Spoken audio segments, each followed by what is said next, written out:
Jams, jellies, and preserves can add zest to your family meals. They furnish an accent of color and flavor, and they provide a good way to use all those surplus fruits. In this training module, you'll learn to preserve quality fruit products in your own home. Hi, I'm Roxy Dinstall with the Cooperative Extension Service of the University of Alaska Fairbanks. This session will provide the necessary steps for making jams and jellies. There are 6 different types of fruit products with many similarities.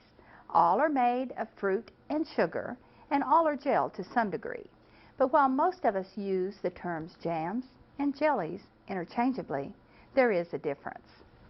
Jelly is made from fruit juice. A jelly should be clear, sparkling, and hold its shape. Jam is made from crushed or ground fruit, cooked in a high level of sugar. Jam tends to hold its shape, but is generally less firm than jelly. Fruit butter is made by cooking fruit pulp down to a thick brown sauce. Alaska high-bush cranberries make an excellent fruit butter. Marmalade is a thick jelly with pieces of fruit and peel suspended in the gel. Marmalades are usually made from citrus fruits. A conserve is a jam-like product made from mixtures of several fruits. A true conserve contains nuts and raisins. And finally, preserves are whole fruits or large pieces of fruit in a thick syrup. Preserves have a very high sugar content.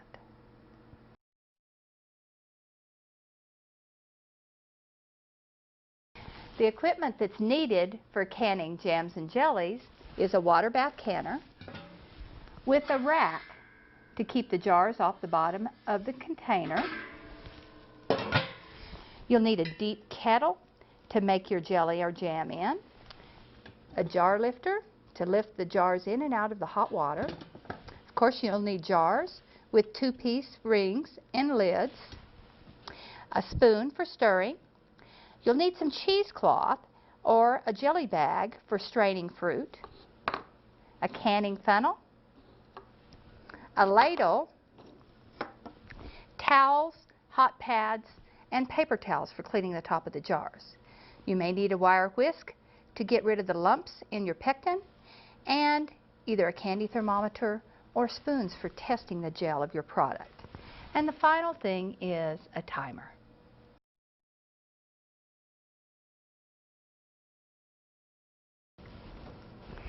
Proper amounts of 4 ingredients, fruit, pectin, acid, and sugar, are needed to make a gelled fruit product. First, let's talk about the fruit. Fruit provides a flavoring for your jelly, so selection and handling are critical to success. Choose top quality fruit that is slightly underripe or barely ripe. For apples and other hard fruits, add just enough cold water to cover the fruit in the kettle. For berries and grapes, use enough water to prevent scorching. Excess boiling tends to destroy the pectin, the flavor, and the color. Commercial juice is clear and makes a nice product when it's finished. If you boil your own fruit to get the juice, your final product may have a bit of a cloudy appearance. The cloudiness is the natural pectin in the product. In the production of commercial fruit juice, pectin is filtered out. Remember that you don't have to use fresh fruit. You can use frozen juice from the store. Frozen juices and fruit punches also work well for making jelly. Pectin is a natural carbohydrate that causes jelly to gel. It's found in varying amounts in different fruits. Slightly underripe fruit contains more pectin than fully ripe fruit. Many recipes call for skins and cores, as pectin is concentrated in these areas. How does pectin work? It forms a sort of a net within the product to trap bubbles of juice and sugar. That's what gives jelly its form. Pectin is available commercially in liquid or powdered form. Each recipe calls for a certain type of pectin, either powdered or liquid. Use the form that is called for in the recipe. Do not substitute, as this may affect the outcome of the product. The type of pectin also determines when it should be added. Powdered pectin is added early in the process. Liquid pectin is added as the very last ingredient before the product is canned. Tart apples, gooseberries, currants, Concord grapes, sour plums, cranberries, and citrus fruit all contain considerable amounts of natural pectin. Fruits that are low in pectin include apricots, cherries, our strawberries here, pineapple, peaches, and rhubarb. There are new pectins on the market that say no sugar needed. They make an excellent jelly with a strong fruit flavor. However, there are specific instructions that must be followed. Always refer to the instructions that come with your product. The acid used to make jelly, such as lemon juice, adds to the flavor and helps with the gel formation. Underripe fruits contain more acid than ripened fruits. Sugar also helps with the gel formation. It serves as a preserving agent and improves the flavor of your jelly product. Light corn syrup can be used to replace some of the sugar in a recipe.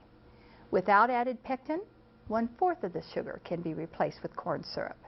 If powdered pectin is used, 1/2 of the sugar can be replaced. If liquid pectin is used, 2 cups of the sugar can be replaced with syrup.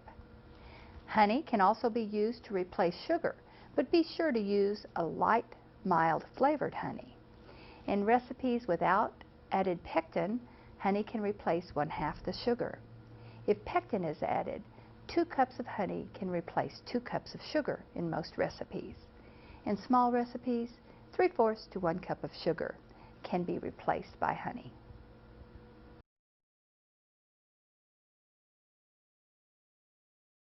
Once you've gathered your ingredients, the fruit, pectin, acid, and sugar, begin collecting equipment and supplies. A large kettle is essential for making jelly. You need a kettle of at least 8 to 10 quarts capacity. It permits the jelly mixture to come to a full rolling boil without boiling over. You'll need a large metal spoon, a clock, a watch, or a timer to check your times. You'll need a cooking thermometer. When making jelly from fresh fruit, you'll want to use cheesecloth or a jelly bag to strain the juice.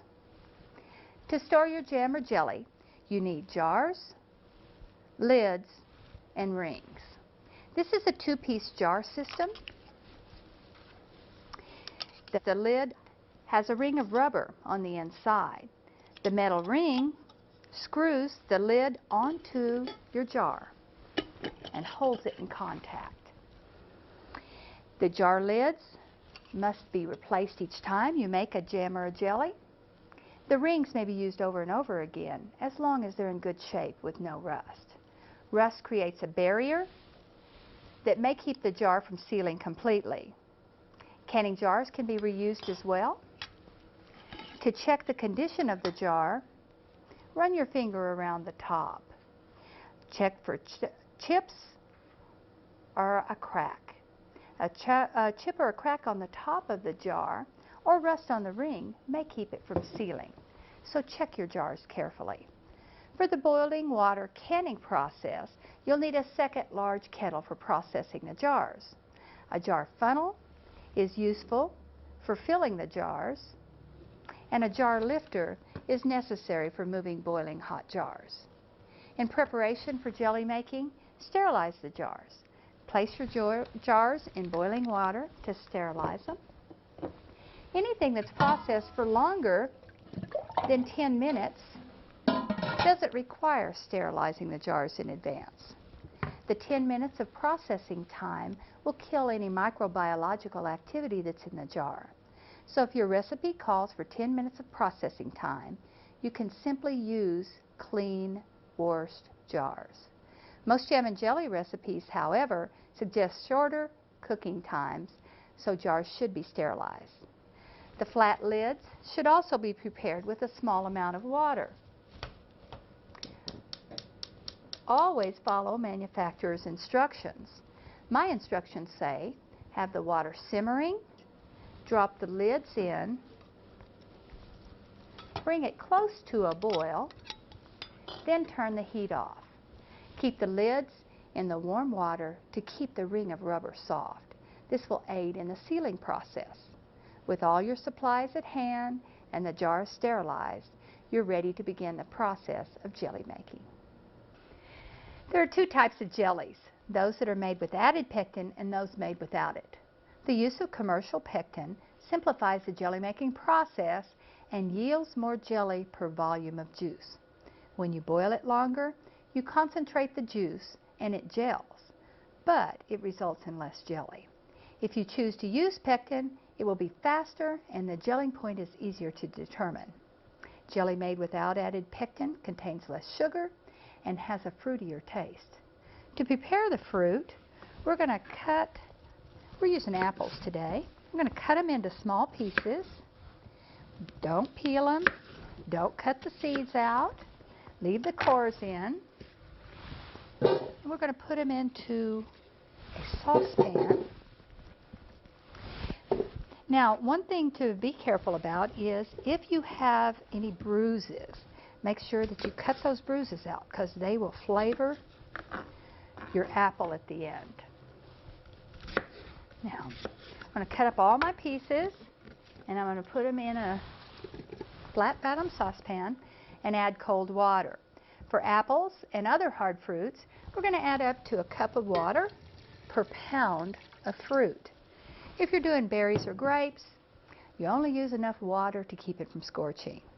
Cook until soft. For apples, that's about 20 to 25 minutes, and grapes and berries only about 10. Don't overcook because it destroys the pectin, the flavor, and the color. Once you've got it cooked, your apples are soft, you want to pour everything into a damp jelly bag or strain it through cheesecloth. If you're using the long boil method without added pectin, your juice goes directly from here into the pan to cook. Be sure to use the recommended recipe for the long boil. For instance, one of my recipes says to take 4 cups of apple juice, 2 tablespoons of lemon juice, and 3 cups of sugar. Stir well. Boil over high heat until it sheets from a spoon, or if it's about 8 degrees over the boiling point of water. Then follow regular recommendations for canning. Today we're going to demonstrate jelly making because it's a little bit more difficult to prepare than some other jelly products. Following your recipe, prepare enough fruit for 1 batch of jelly or use commercial juice. Increasing the size of jelly recipes is not recommended because it may inhibit the gelling. In this example, we've added 5 cups. We're using cranberry juice. 5 cups of cranberry juice and a half a cup of lemon juice to the pan. We're going to use powdered pectin. So we're going to open our powdered pectin and put it in the product. You always use powdered pectin before you've even turned the heat on. Okay. I'm going to use a whisk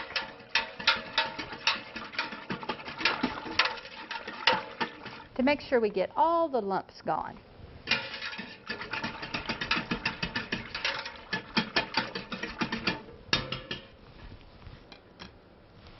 The low sugar variety of pectin is especially difficult to dissolve. In most cases, mixing a low sugar pectin with just a small amount of sugar can also help break down those lumps. Always follow the manufacturer's instructions. Now we're going to start the boiling process by turning on our stove to high. Jelly requires a high heat to gel. When your juice first begins to boil, you can stir down the bubbles. When the juice reaches a rolling boil, you'll no longer be able to stir it down. Cook at a rolling boil for 1 minute. Time this process using a watch or a timer. Then add your sugar all at once. Stir the sugar into the juice mixture and boil it hard for 1 more minute. Again, time the process. Wait until it comes to a full rolling boil again before you start your timer. You'll notice that the volume increases dramatically when you add the sugar. A large kettle is necessary to keep it from boiling over. Stay close, stir frequently, and watch the pot. Once you add the sugar, it can burn very easily. As your mixture boils, you will begin to see a lot of foam.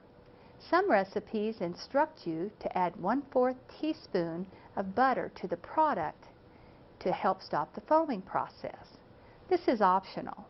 If you add too much butter, your jelly will have an unwanted butter flavor. Well, we're just starting to boil, so we're going to wait a little while until the process is ready for the sugar. So I'm going to watch this pot until the juice comes to a full rolling boil. I'll be back in a minute.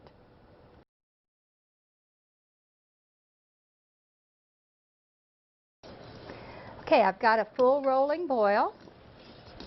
So I'm going to add in my sugar all at once. It's all measured. And as you see, it knocks out that full rolling boil pretty quickly. Now once we've stirred in the sugar, we only need to boil it about 1 minute. Once it reaches that full rolling boil again, you can see that the sugar needs to dissolve and it needs to start boiling again. Looks kind of milky right now. That tells you that your sugar hasn't dissolved. And as you can see, it really increases the volume. So I'm going to bring it back up to the point that it's at a full rolling boil, and then you can see what it looks like.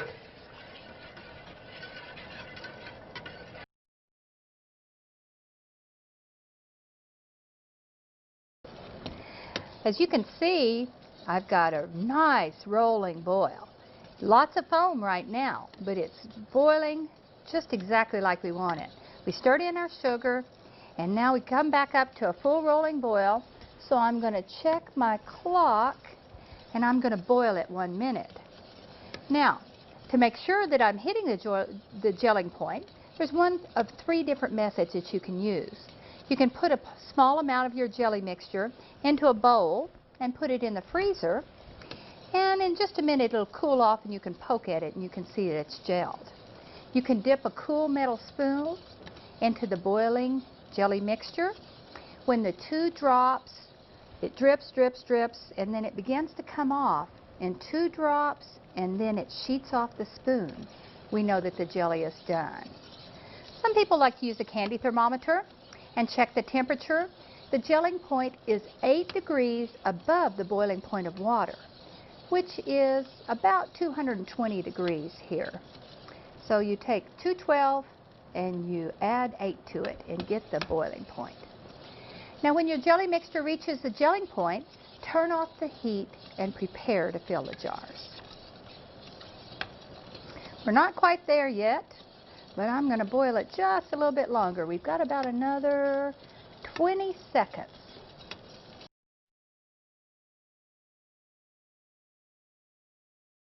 Now our minute is up, and as you can see, we've got quite a lot of volume here. This is why you need that extra deep pan. So let me take this out, set it to the side, and we're going to test it. And see, it's just getting that long gelling point that tells me we are gelled. So I'm now going to let my foam die down. I've turned my heat off, and we're going to prepare to fill the jars. Now our jelly has finished. It's all gelled. Time to put it in the jar. And the first thing I'm going to do is to scoop that foam off the top. The foam is not visually appealing, but it doesn't hurt the product. As you can see, it's just a little bit of trapped in air. It'll make your jar be not quite as pretty when it's sitting on the shelf. My family loves this part. This is what goes on the biscuits the next morning for jelly, for breakfast. So I guess I'll be making hot biscuits tomorrow morning. Okay. Now that I've got most of this gel off, the foam off, I'm going to set this aside, and now I'm going to pack my jars. When you're working with a hot sugar syrup, it's important to keep your jars hot too. If the product is hot and the jars are not, the jars may break down from heat stress. It's a good idea to have your jars in the water that you've sterilized them in until you're ready to fill the jars with jelly. And I just pulled these out of my canner. As you can see, my canner is working on the back of the stove. And I'm just going to fill this up. Before filling the jars, we want to make sure that we're going to use the spoon to scoop off all that nasty foam that we don't like as well. And we're going to use our ladle to fill up our jars within 1/8 of an inch of the top. One of my shortcuts is I use a plate or something underneath these jars to keep me from spilling all over the top of my stove, and it makes it hard to clean up. Now, you can't always tell how high it is. You have to move it over so you can tell. And remember, you're using a really hot product and hot jars, so be very careful. Okay, now I'm going to get the rest of these jars all filled up, and it's ready to go. So you can see the jelly has a beautiful color. That's one of the reasons that we really like to make jelly. It's that clear, almost jewel-like look. It really is pretty. So as you can imagine, almost any juice would work nicely for the product. I sometimes use frozen juices because they're so colorful. Can you imagine taking this jelly and putting it in somebody's Christmas basket? All this beautiful red jelly. A lot of people make jelly out of things that are unusual. One of the things that I've made before has been a jelly that's made out of peppers. And it has a beautiful green color, but hot peppers, the hotter the better. A little bit of spice and a little bit of sweet makes for a nice flavor. Now, we have all this ready. I'm going to turn my lids off and get ready to do the tops. So the first thing I'm going to do, ooh, that's hot, clean the edges. This one could use just a little speck more juice. Don't quite have that 1/8 of an inch. As you can see, the canning funnel does a really nice job of keeping the edges clean. Get my jar lids on. Again, hot jars, hot jelly, hot lids. The only thing that's really cool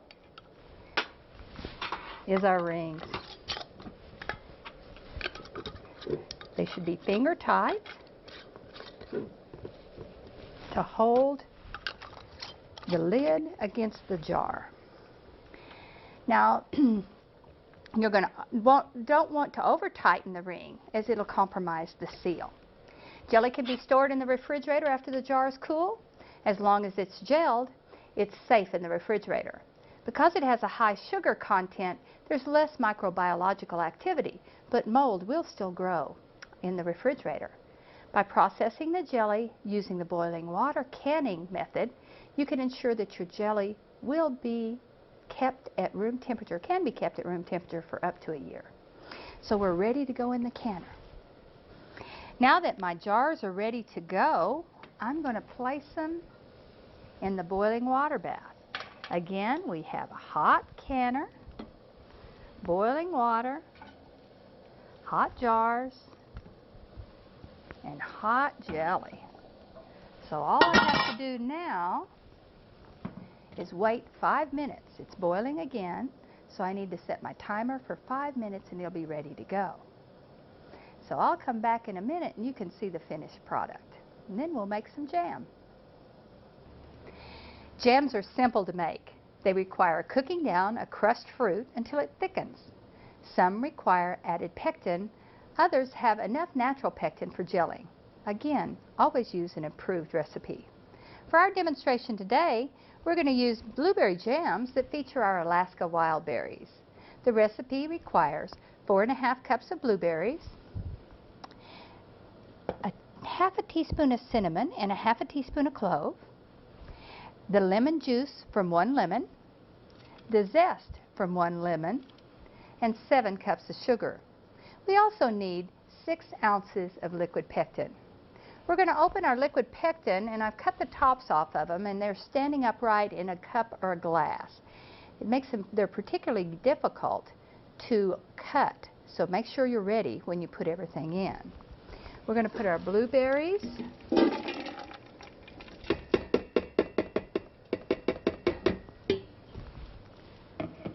the lemon juice, the zest,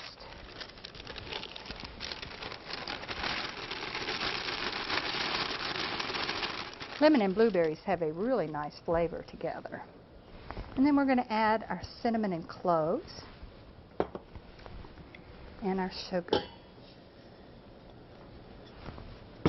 Now, I'm going to turn my pan on and stir it. At first, we didn't put any liquid in here. The only thing we're going to do is wait for our sugar to liquefy and the juice to come out of the berries. So we're going to have to stir it pretty closely here at first to make sure we don't burn anything.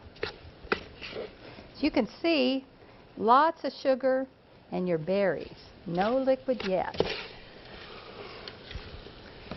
Again, a high heat is necessary. You can get that liquid out of there. So stir it quite a bit at first to make sure that you don't have any trouble with it.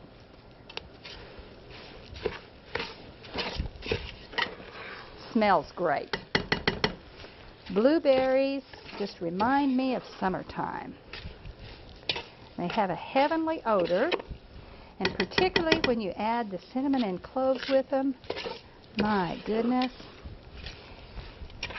they make a wonderful jam. This is one of my family's favorite jams. So now you can see, look, we've got liquid already.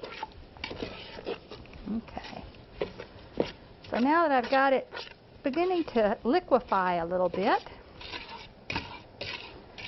it's a very simple jam to make. All I'm going to do is let it boil, let it come to a simmer, and I'm going to simmer it for about 5 minutes. See, got that liquid ready to go. Now, I can leave it alone. Okay. So what I'm going to do now is I'm going to get my jars ready, and they'll be ready to when my jelly is ready, or my jam is ready to go. So the first thing I'm going to do, I have my simmering pan back here. I'm going to turn it off and drop my flats in so they'll be ready to go. And the next thing I need to do is to make sure my jars are hot. I don't have to sterilize them because that my processing time is 15 minutes. Since it's longer than the 10 minutes allowed, I don't have to worry about them being sterilized. But it is still important that the jars be hot. If you take hot jam and put it in a cool jar, you could get some heat stress on the jar. So my jam hasn't quite gotten to the boiling point yet.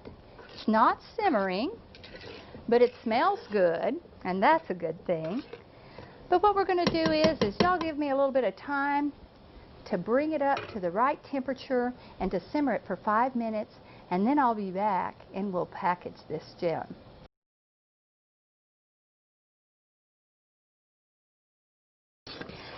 Our jam has simmered for about 5 minutes and it smells heavenly. So we're going to turn the heat off and allow the foam to go down. And we're going to add our liquid pectin. 6 ounces, it's what's required for this recipe, which is 2 of the packages from a container.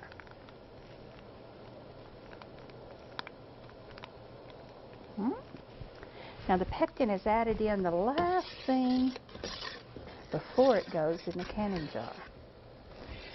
This particular recipe doesn't have a lot of foam, so it's all ready to process.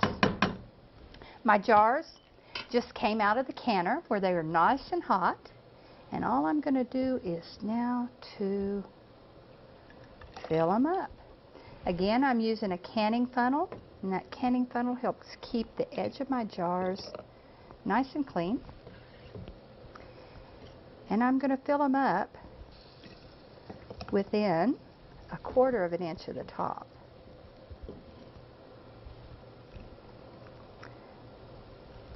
And our Alaska blueberries make a really nice product. This particular recipe comes from our Alaska Wildberry book.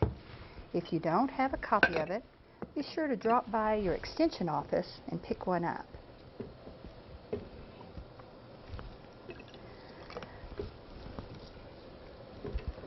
Okay, my jar rims, my jar lids are ready to go.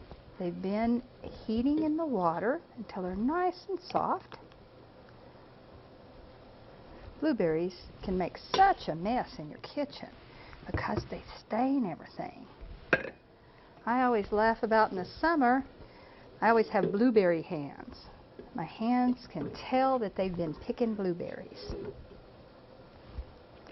Lemon juice, that helps kind of knock those blueberry stains off. Okay, well, I'm close to the top. I'm not sure I'm going to get a full jar out of this one. I'll just put that little bit in there, and this will save for eating in the next few days.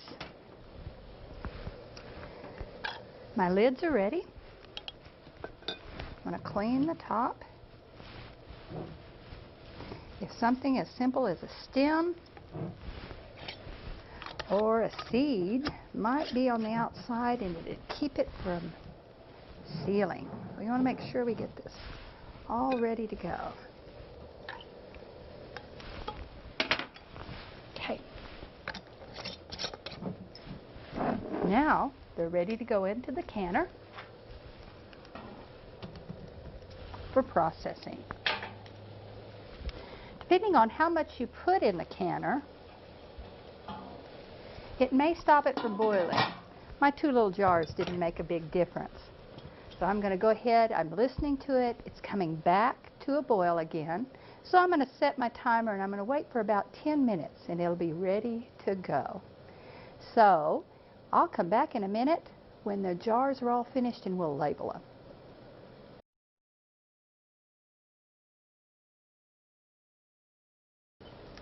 How does the boiling water canning method work? The 1/4 inch of room that we left at the top of the jar gives us a very small cushion of air. As we heat the filled jelly jars in boiling water, the air expands and it seeps out from underneath the rim. When the product cools, the air at the top of the jar shrinks and that creates a vacuum within the jar. The secret to canning is sealing the jar so that no microorganisms can enter. A deep pot will work for the boiling water canner, and the pot should be filled with hot water. When all the jars are in place, 1 inch of water should cover the tops of the jars. Place a rack in the bottom of the pan to prevent the direct contact with the heat source. If no rack's available, you can always use jar rings. Direct contact between the heat source and the jars can cause heat stress and crack the jars. A jar lifter will help you move the boiling hot jars without getting burned. Now we've had our jars in here. They've been placed in the hot water. We've got the water boiling. They've been processing for 15 minutes. So now what we're going to do is is to pull them out of there. Our jams require a slightly longer time for processing because they're thicker. You know, our jelly that we just made a minute ago only required about 5 minutes of processing, but our jam requires 15. They're thicker, takes longer for the heat to get through to the center of the jar. Heat penetration is the key. We want the jelly or jam to be heated evenly to the center of the jar. Now, if you live at a higher altitude, you may want to check with your local extension office to find out what that proper amount of processing is. Higher altitudes require longer processing times.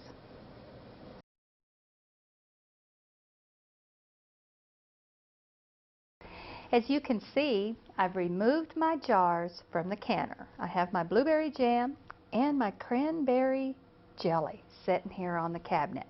I put them on a towel, and I'm going to allow them to sit here for about the next 12 hours and cool off completely. When your jars first come out of the kettle, the jar rings may be loose and the lids are probably going to be loose. Don't bother them. Allow them to cool off naturally. As the jars cool, the vacuum will form and you'll hear a nice little ping when the jar seals. Now we're going to check our seals, but it's too quick to do it on these. So we're going to look at some that I did yesterday. So the first thing we're going to do is to look, each one of your jars should have a slight concave on the top of the jars. Look at this one. It doesn't have a concave part. It's poking up. Okay, so let's listen. These have sealed. You can hear that clear ringing sound.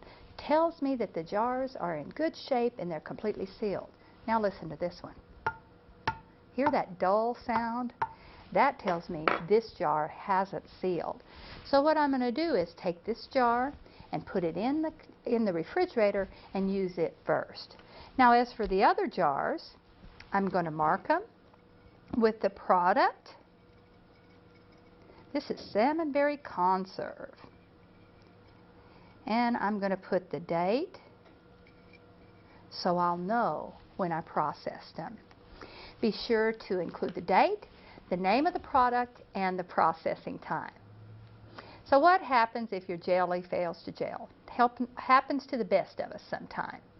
If your jelly fails to gel, it's either because there was not enough pectin present or because some other factor kept the pectin from doing its job properly.